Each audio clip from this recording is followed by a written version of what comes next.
Everybody on YouTube. I'm live right now. This was recorded live in front of my Twitch audience. This is something I want to try. Basically, just having a discussion, seeing if it makes a good YouTube video. Uh, basically, I'm working 6 days a week, and if I can like incorporate this stuff into putting stuff on the YouTube channel, it's possible to put stuff on the YouTube channel. Maybe. We'll see if you like this. We'll see if chat likes this. This might be a horrible stream, but I'm about trying stuff out. And I'm also like, I wouldn't make a Last of Us 2 video if I didn't have feelings about it. Uh, People have been asking me like what I've been thinking about it for a long time, and I hadn't finished it until earlier this week. And yeah, I'm also playing Lego Marvel 2. I'm not gonna make a video about Lego Marvel 2. But yeah, but for some reason, like I feel compelled to like talk about it, to get my feelings out there, because I have so many. So I think to talk about The Last of Us Part 2, the video game, you are talking about story.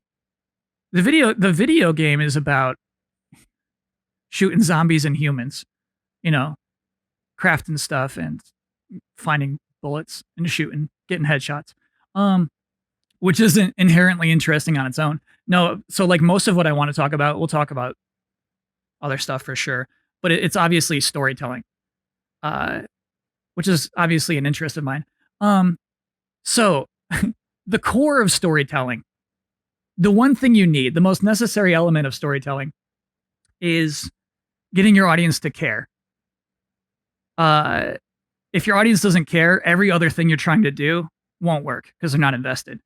And obviously, there's lots of tricks for getting people to care. I always talk about music. Music in a movie or TV show is just a trick to get you to care more. One really specific example I like is Die Hard with John McClane. And throughout the movie, he gets like more cut up and bloody. By the end, he's just wearing his a tank top that's like all nasty. And the more he gets bloody, the more I care about what's happening. And again, for the discussion, like to make this so clear, what I mean by this is John McClane's not a real man. It's not blood. None of that stuff is happening right now. Bruce Willis is not here. And yet, when I see those things, my brain cares. It's a trick. It works. It's good. So the more blood I see on John McClane, the more I care. And that right there is basically the entire premise of The Last of Us Part 2. The Last of Us Part 2 is John McClaning the entire game. It is their trick. And it's more broad than just making them bloody in tank tops, though that is basically what happens. It's just hurting them. It is relying upon it's relying upon us. It's daring us to care. The more that we hurt these people, the more you will care, we hope. And I do want to talk about that in that there are many, many tricks to get people to care about your story. But you can do every perfect trick. You can get Tom Hanks rescuing a cat in a burning building, and he makes the funniest joke as he flies to the ground, and you could still not care because humans are still humans. You can't make anyone care. And so as I discuss this, I hope to talk about myself. I might say we care, and if I do, I mean the people who care. And if I say we don't care, I mean the people who don't care, and specifically myself. So The Last of Us Part 2. When I first saw the trailer, the trailer that showed Ellie kissing her girlfriend. I looked at that trailer and I said, "Oh, the girlfriend dies. Obviously, the girlfriend dies, and then we got to get revenge, and we go on a whole journey." I think that would have worked. That would have motivated the character Ellie, but it wouldn't have made us mad. I realize. I realize that if you just introduce this new girlfriend and then it's like, oh well, she's dead, and Ellie's all mad, we're like, What's her name? Dana? Dina? I don't care. You know? Um, so Joel, poor Joel, the character, he had to die. Joel had to die so that Ellie cares and so that we care. I like to think about storytelling backwards. I like to think, okay, why did they do this? What did this happen for? And it's kind of apparent, right? When you just think about this all backwards, it's like, how do we make Ellie mad, and how do we make our audience mad and motivate a whole adventure across, the West Coast? And Joel had to die for it. He had to go. So that was crazy. I have to tell you that coming into this, that element was spoiled. I had put up a YouTube. It was like last month. I put up a YouTube video. It was just like, here's my PS5 impressions from that show. There was a comment in the comments section that was like, Abby kills Joel, ha ha ha. So this person thought like, oh, this is my way of ruining that game for people who care about the PlayStation 5. And I was like, oh, you got me again. Because it happened for Star Wars and it happened for Endgame. Sometimes people just, put stuff in YouTube comments. Gets me every time. So I came in like, oh man, like I know Joel's going to die. It's going to be the end. They're going to introduce this character Abby, and then at the very end, she's going to kill Joel. And that obviously happened super early in the story. And what a scene, man. What a way to kill a character is that it was so unceremonious. It was so violent. It was so nasty. It was designed to rile us up. And for me, it worked. For me, I was ready. Ellie was ready. I was ready. We got to go to Seattle and we got to fix this. We got to get revenge. We got to get bloody revenge. I'm on board. And so that worked. That worked for me. Then you see Seattle day one. And you're like, oh, okay. I got this. I got the format of this video game.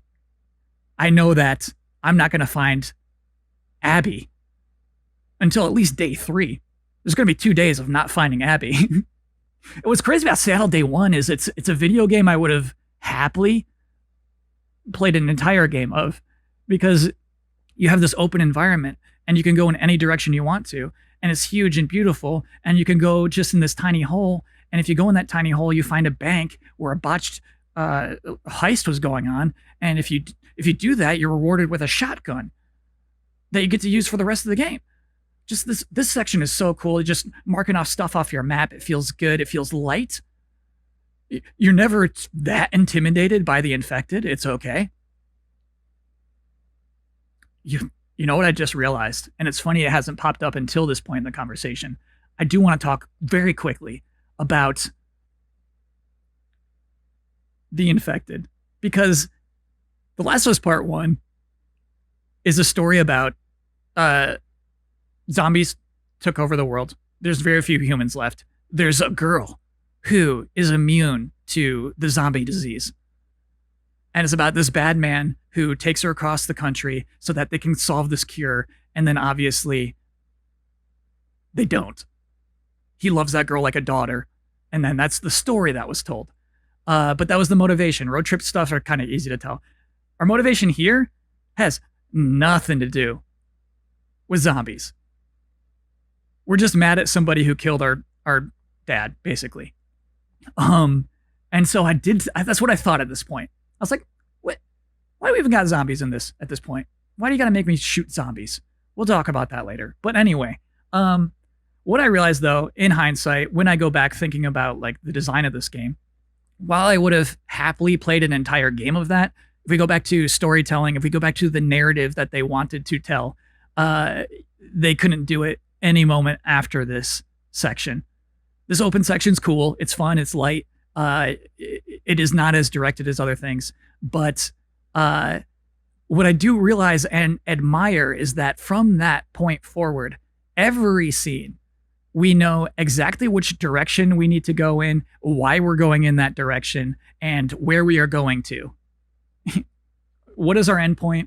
Why we're going to that endpoint? How do I get there? Or at least which way I have to face to get there.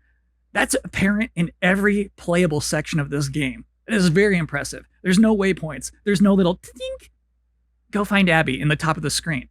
It's just you always know. And so it is directed, obviously, but it's like, it's directed in a Naughty Dog way. It's like, oh, we got to go to that Ferris wheel. That's like 5 times throughout the game. It happens too much. Oh, we got to go to that tall building. But it serves a purpose of not being a stupid arrow at the top of the screen. And so I do prefer that. What I don't like is that, like I said, we learned a Seattle day one.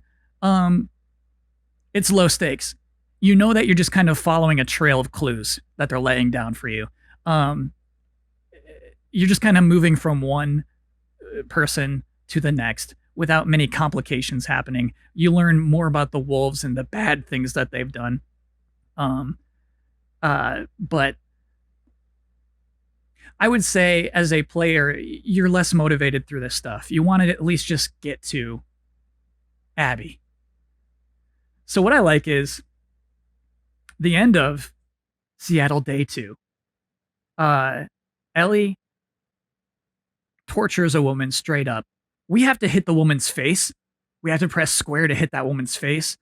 I think very purposefully, we don't see the torture scene.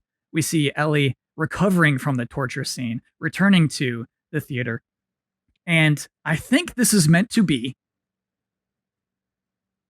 the first time we turn on Ellie, the first time we question our devotion to this character we're playing as. Because I think that's a big part of Last of Us Part 1. Those are the worst critique of it. Anybody who said, well, if I was Joel, I wouldn't have shot those guys. It's like, that's not the story. That would have not made sense to do for that character. Why would you tell this whole story about this man who lost his daughter? Why would you okay, but anyway, I wouldn't have tortured her. You don't have to. It's fine. That was the character did it. You did not torture her. And so it's kind of creating that separation, and I really like this. The next day, Ellie's motivation is just find Tommy and get out of here because Jesse's there. Ellie has a pregnant girlfriend. She's got to go. There's no reason to stay here risking your life just to get some petty revenge anymore. And she's like, okay, we'll find Tommy, basically my uncle, and we'll go. And I love this. We're out there with Jesse, and it's fun to hunt with Jesse. It's fun to hunt. And she gets the option to go save her uncle. But she tortured a woman last night to find out where Abby is. And I love this. She looks her best friend in the eyes and she said, you know what? I'm going to go do the thing that the player wants to do. We don't have that choice in that moment. Maybe everybody would have done something differently. I knew in my own motivations, I wanted to follow Ellie. I wanted to go kill Abby. That's the story I wanted to see. So we were on the same page there. I'm like demented with Ellie. I'm right there with her. We have a really cool boat ride. Most of The Last of Us is not fun to play. I don't enjoy most of the game. For the scary sections, for the moments where there's a possibility that an infected might show up, for when there's people, if somebody's yelling at me with an axe, I'm pulling my headphones off. I don't want to listen to you yell at me with your axe. So I don't play scary games. I don't play like tense games. I don't like that feeling. And so most of the game, I actually don't enjoy going through. For most of the first 3 days of Seattle, it wasn't really the story that was pulling me forward. Again, because it felt like some inevitability that I would eventually find Abby. It was really level design. The level design of The Last of Us Part 2 is so good because it's all practical. It's all things that you would assume you could see in a post-apocalypse, right? You can't just make a magical escalator that takes you up to some floating platforms and then you take like a little umbrella ride back to you just can't do anything outside of what we would believe is practical. Because yeah, there's huge stretches. But what I like about that is, well, we can crawl and we can jump and we can climb. There's not a ton of interaction that you can have with these environments, but they're all very fun to actually crawl and climb and jump through. Again, I hate shooting people in those environments. That's not fun for me. Hate throwing bottles and getting stabbed. But I felt like physically compelled to go and see things. And like the environmental artists on The Last of Us Part 2, probably some of the best I've ever seen, bawling out of their minds, basically with set direction. Some of the most realistic houses I've been in, some of the most realistic business places. And it's like this was a bike company. I was like, what? Why would you think? What would you think? Why would you think of a bike company? And it's like, here's all the things that would exist within the offices of a company that makes bicycles. Really impressive to me. Like a ton of research obviously was done. And so yeah, part of the motivation to progress through that game at that point is honestly more of just seeing the rest of this world. Um, so that changed definitely when I'm doing this boat section, which is super fun. It's just fun to be in this boat. Ellie's on a roll. She gets to the aquarium. She kills a dog. Am I against Ellie at that point? No. She kills a pregnant woman. She kills that nice guy. And you remember that nice guy. This is super impressive. You remember that there was one guy who didn't want to shoot you back when Joel was getting his face smashed. There was one guy who was like, no, we don't do that. We'd be as bad as them. We don't do that. You actually remember that. You recognize him. Oh, that's that guy. You kill him. Do you feel bad? I don't. Didn't feel bad. Ellie did. She found out that woman was pregnant. And she was like, oh man, I really messed up. So she goes back to the theater. Ellie's failure. And I think we know as people watching the story, this can't be over, bro. Ellie's not going back to that town to live a happy life with no revenge. So Abby shows up, obviously, shoots Jesse. We saw that coming. Points the gun at Ellie, who's like, wait, you want me? I'm the one who's immune. And she says, you killed my friends. And then cut to black. The game says, it's time now to care about Abby.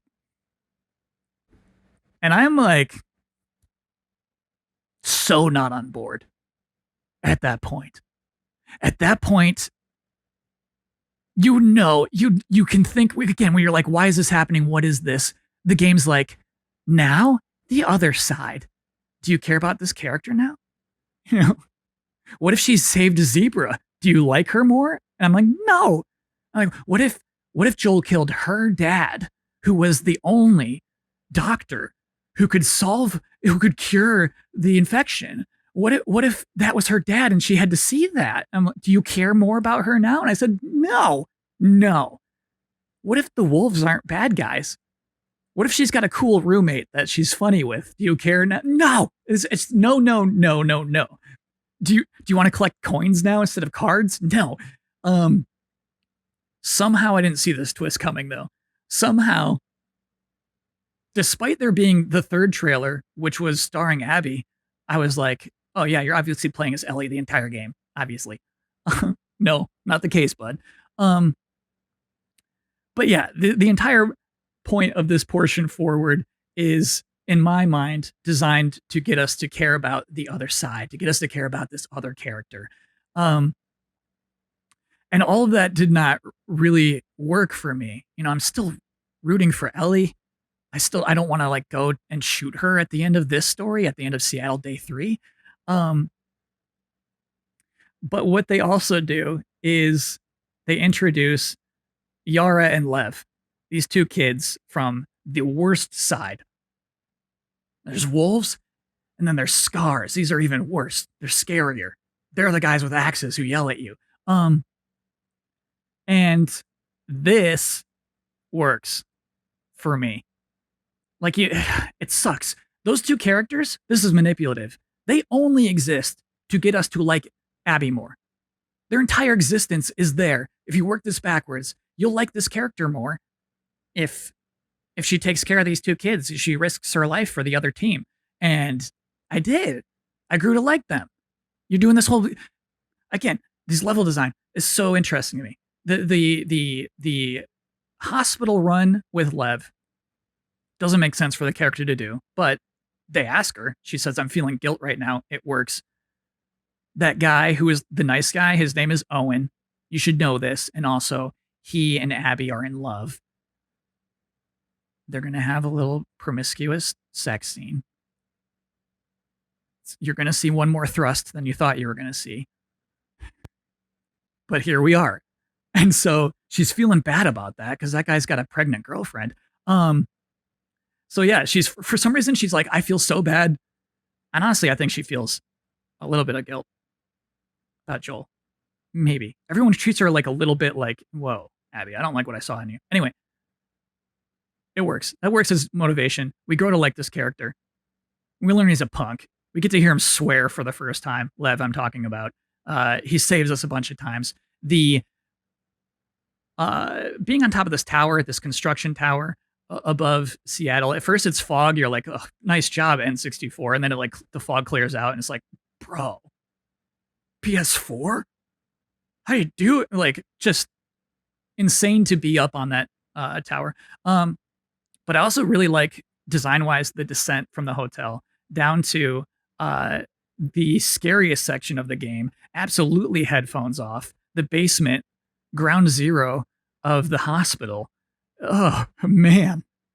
And it's kind of cool. This is maybe the most fun aspect of having Ellie and Abby on the same timeline is like, oh, Ellie's upstairs right now almost. That was kind of interesting. But anyway, so scary. Just kind of like when I talk about like I don't like playing this game, hate that. I hate it. I hate it. I hate it. I hate being in a haunted hospital. And then the stupid monster. And by the way, I should also mention I'm playing this game on easy. I'm playing this game like Nathan Drake. I'm just getting headshots, pop, pop, pop, move on. That thing still killed me. Stupid thing. Because I kind of like, they're just kind of gassy. They're just like, I'm going to hurt you with my gas. It's like, all right, bud.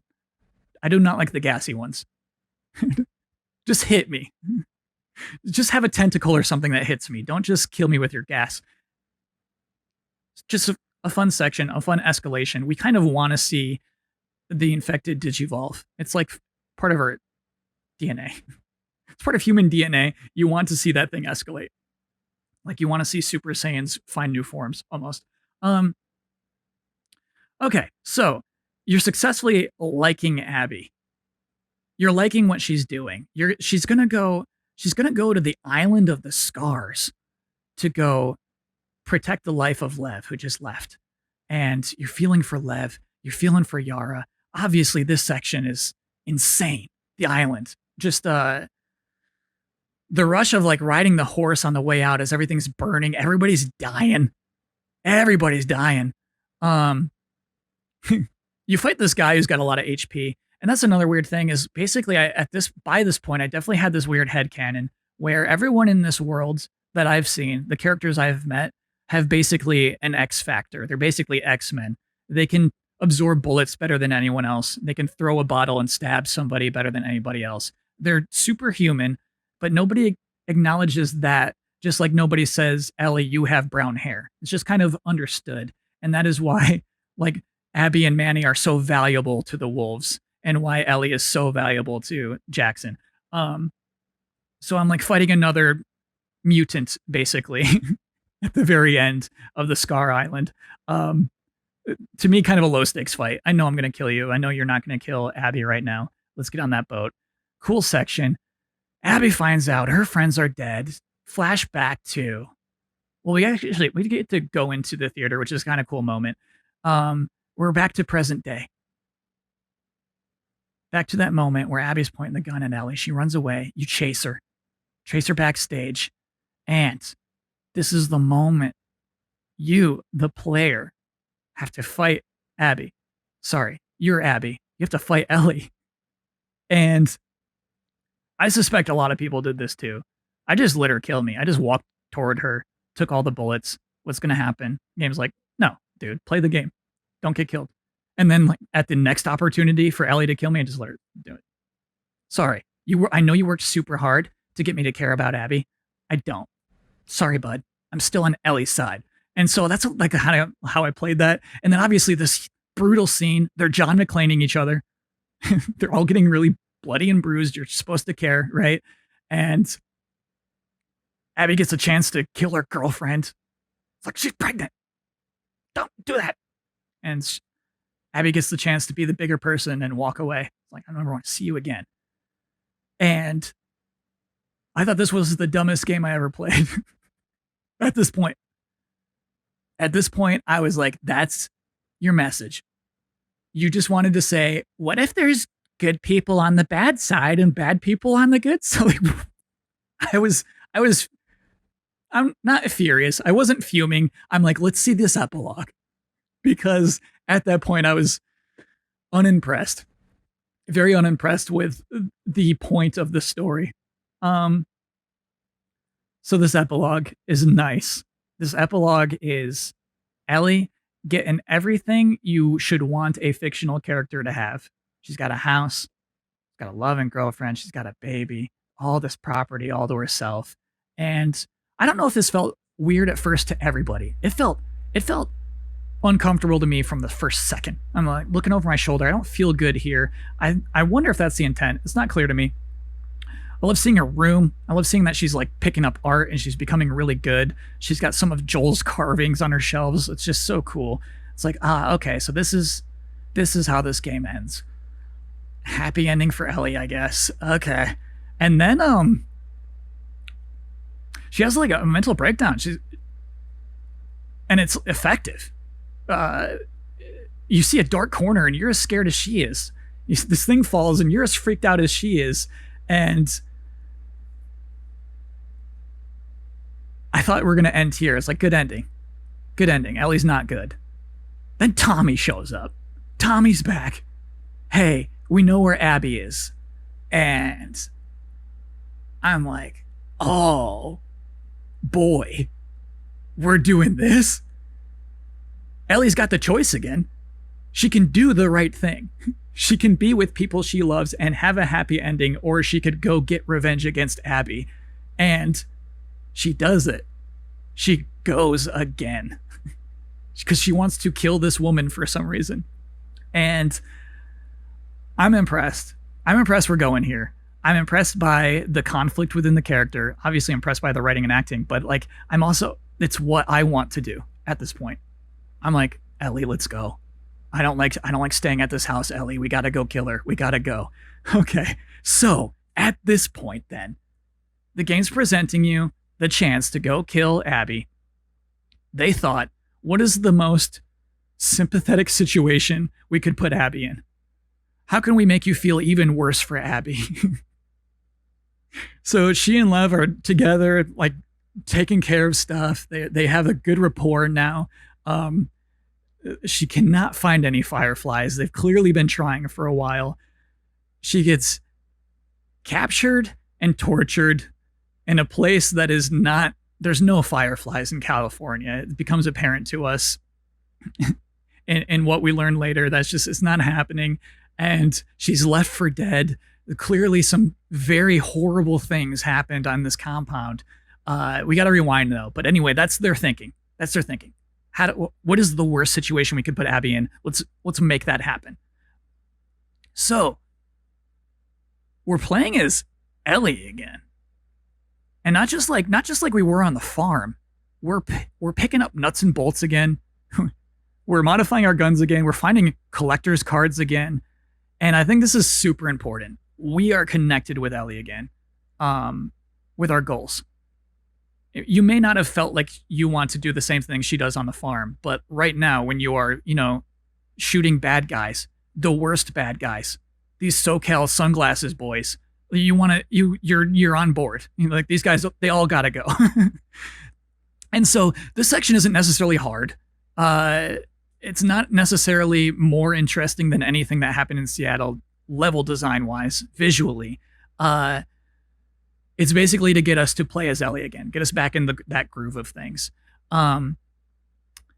Because we are then presented, man, we have to find Abby, and they do the fake out. I love the fake out. There's, a girl with her ponytail down, like, there's Abby. And like, no, that is not Abby. Abby does not look good right now, buddy. And you're presented with the choice here. You see the boats. You see the boat from the title screen, and it feels heavy. This is the moment. Whoa, okay, this is what everything was leading up to. I get this now. I understand. And You John McClane each other harder than ever. You're cutting each other and you're whimpering. Everybody, nobody's strong right now. They're both X-Men still. They're both living for way longer than they should and taking more stabs than anyone could. But you're killing each other. You're killing Abby. And she gets down on all fours. And by the way, you're only pressing L1 and square. It's just dodge and attack. But you're doing it anyway. She's down on all fours. The button prompt comes up, press square, and I hesitated. I did not press square. And that was like, touche. Last of Us Part 2. You finally got me. Obviously, Abby gets back up and says, okay, this game's not going to end until you press square. But they made me feel bad about it, finally. And I thought that was really interesting because this is the fascinating part. 10 minutes earlier, only time this ever happens in the game, it's the last human you kill. You shoot this person, she's down to like 1 HP, and the reticle turns gray when you try to shoot her again, just like it does when you try to shoot your friends. So you go over to her, and she's on all fours, just like Abby would be. Same position Abby's going to be in. She's begging for her life. I press square with no hesitation. But, okay, bye. You're a bad girl. You got to go. And so I think that was intentional. I think that was priming me. And given this choice, I didn't do it. And so Ellie obviously doesn't kill Abby. Abby obviously doesn't kill Ellie. But man, you think she's going to. Ellie is drowning Abby. She has a flashback of Joel, just a second of poof, and then she doesn't do it. And Lev and Abby, float away. And I'm like, damn, good ending. So got a shot of Ellie. She's sitting alone in the ocean. Sad. Keeled over. Super John McClane. She's like her side is bleeding so much she's like holding it the whole time. I was like, good story. Good job. And obviously that's not it. We're back at the farm. I'm like, oh, okay. All right. So we're going back and it's empty. And it is, sure. That's impactful for sure. We go back and Ellie's room still has everything in it. And this is so good. This is good video game storytelling. She picks up her guitar, tunes it up, and we're used to it. It's kind of fun. It's a fun thing to do in this video game is playing the guitar. She starts to play the song they've been teasing this entire game. The one that's, if I ever lose you, I'd surely lose myself, or the lyrics. That's all we ever hear. And it's the sweetest little song. And it's, Ellie, you're writing a song the first 2 times, and she cannot play the song because Abby chomped her fingers off. 2 of her fingers are half gone. She can't play the song that we want to hear. And I love that. We want to hear it worse than Ellie, the character, does. Or I want to hear that song, I should say. To me, that's like, I did forget about that run. If you can ever have a theme that's popping up and you get the person playing to forget about it, it's a huge success because when it comes back, it is so rewarding. And so to have her not be able to play that song hit me so hard. And then I'm like, good ending. Good ending. And that's not the end, bro. The end gets me super emotional. Our final flashback, we back to that point, that shot of Joel where we gave up drowning Abby. We see Joel, he's on the porch, he's playing his song. Ellie and Joel have this fight that was alluded to. And we've seen moments about this through the thing where Ellie learned what Joel did. That thing that all of the people who played through Last of Us 1 and said, I want to do that. Ellie is the same kind of person.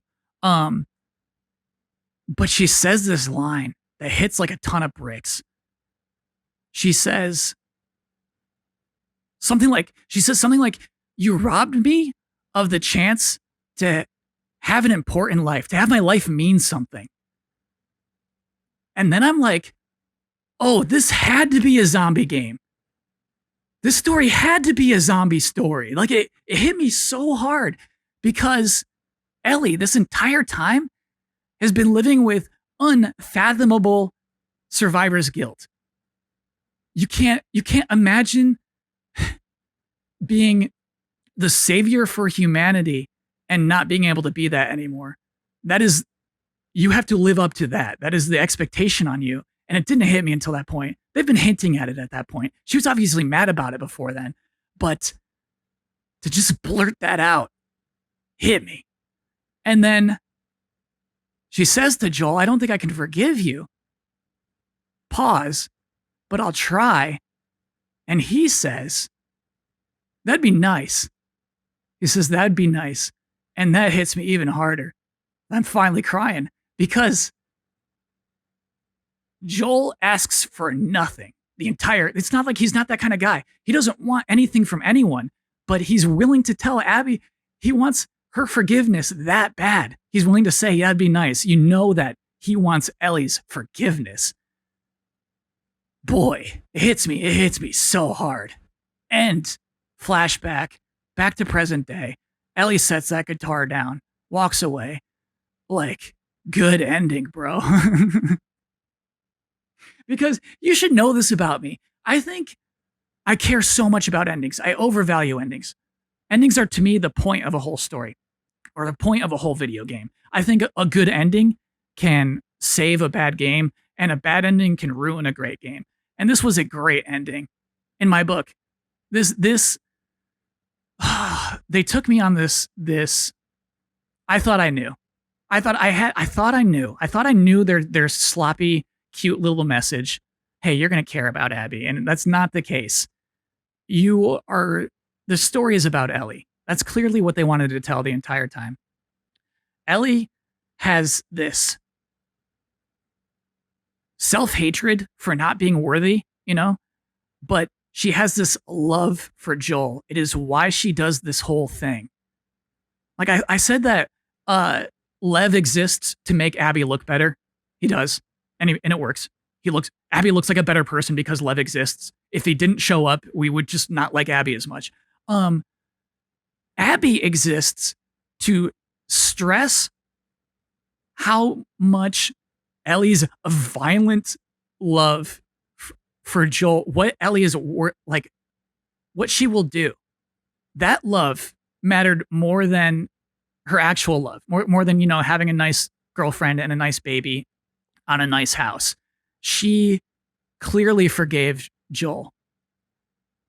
She loved that man. Hit me so hard. That's a great use. They saved that scene for last. They could have done it chronologically, and you're like, okay, Ellie, I get why you're doing all this, but no, it hits hard because it's the last thing that you see in that game. So, yeah, I love the game to death because of its excellent ending. I hate playing that game. I'll never play through it again. You think I want to go through any of those sections again? No. You think I want to shoot the dogs again? I don't want to shoot the dogs again. But I'm so grateful the game exists. And yeah, I think a leading criticism, that's bad. That's bad, right? That the story is the reason you like this game so much, Kyle, right? It's going to be an HBO series, Kyle. Obviously it should just be a movie. But I think it's so valuable as a video game. I think it's some bleeding edge video game stuff. Not just technically, I was like Metal Gear Solid 2. I was playing around the ropes. I was playing around puddles, shooting bottles and stuff. There's so much you can interact with in this world. They work too hard on a lot of things. I think it is storytelling wise so far beyond most other games of its caliber. Performance wise too, for sure. Writing wise. So HBO is going to be there, but HBO will never make you press the square button. And I think that's the hugest part of it. I think that's why this is a good video game, is that moment right there where I had the prompt that had showed up 1,000 other times. And this time I didn't press it. Where I would have been happy to, a bunch of hours earlier in the game. Yeah, Abby, you got to go. And so, yeah, to me, to wrap this all up, super effective lesson in how to get people to care about your story, what to get them to care about at what points. I definitely, when you feel like you're being manipulated too much, there's an aversion, and that happened when they were like showing Abby. They're like, "Don't you like her now?" And I didn't. I was out. I was checked out of the game. You can push too hard, but uh, in the end, great game, great ending. I'm super happy this game exists. Uh, it's unique. It is such a sequel. It is such a good sequel. And that's it. That's everything I got to say. Let's see what chat has to say. Chat, you want to have a conversation? How long did I talk for? How long was that?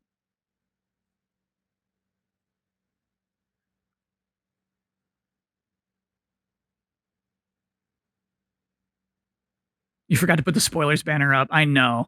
I know. I realized that. And then I was just like, not going to do it. So it's a 50-minute talk. Okay.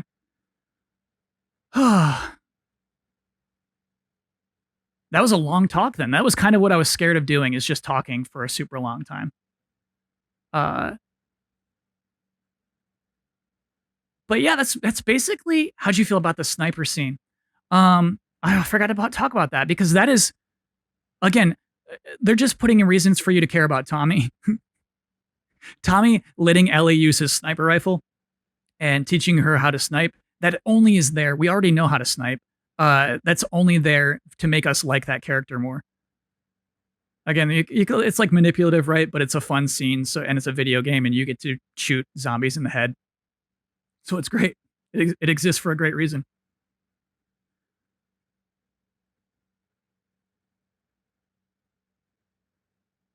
How'd you react to the horse blowing up day one?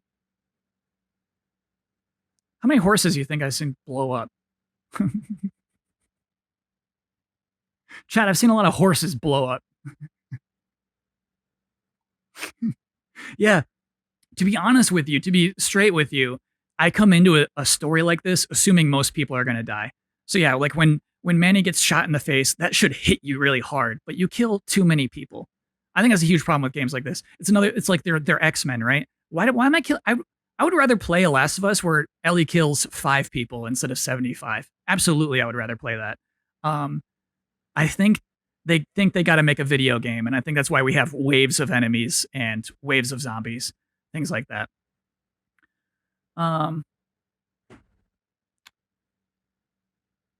Favorite line from the game is "That'd be nice." Favorite line from the game is the last one, no question. Tommy lost his sniper eye to Abby. Oh, good pickup, chat. Chat. Okay, before we wrap up this video for everyone on YouTube, I'm down to talk to you for another hour. What do the moths mean? What is the symbolism of the moths? What is that? Witch Doctor Pinkish, thanks for 2 months. What does the moth mean?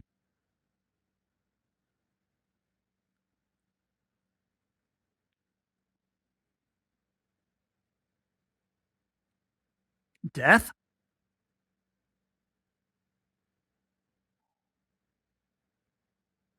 Yeah, it's good. I mean, it's the final shot. Final shot is zoom in on the moth on the guitar. Drux said there isn't symbolism there. Fuck. Like, why? That can't be true then. That's not true then. That's not true then. The moths are all over the notebook.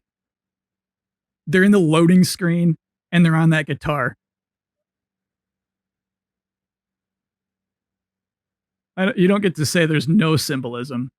What a fun thing to say. All right. It's obsession, moths drawn to a flame. Ooh, I like that read. I really like that read a lot, actually. Like, they can't help it. They have to go to the flame. Okay. Sure. That's Ellie. Heck yeah. Yeah. Favorite gameplay section. I liked the boat. I really liked, I hate the scary parts. I liked descending in the hotel. I just environmentally really liked how everything looked. That's when you get the flamethrower too.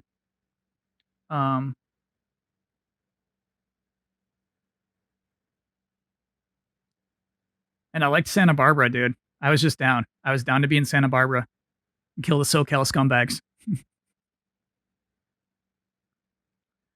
There's this idea of obsession and being drawn to light and constantly pursuing this thing from Druckmann himself. Okay, cool. Cool. All right. So you got to know a little bit about insects to to appreciate the symbolism. Okay, cool. I'm gonna stop recording for YouTube. Hey, YouTube, if you like this video, let me know. If it was too long, let me know. If you would not like this kind of thing to ever happen again, let me know. Hope to post something not too long from now.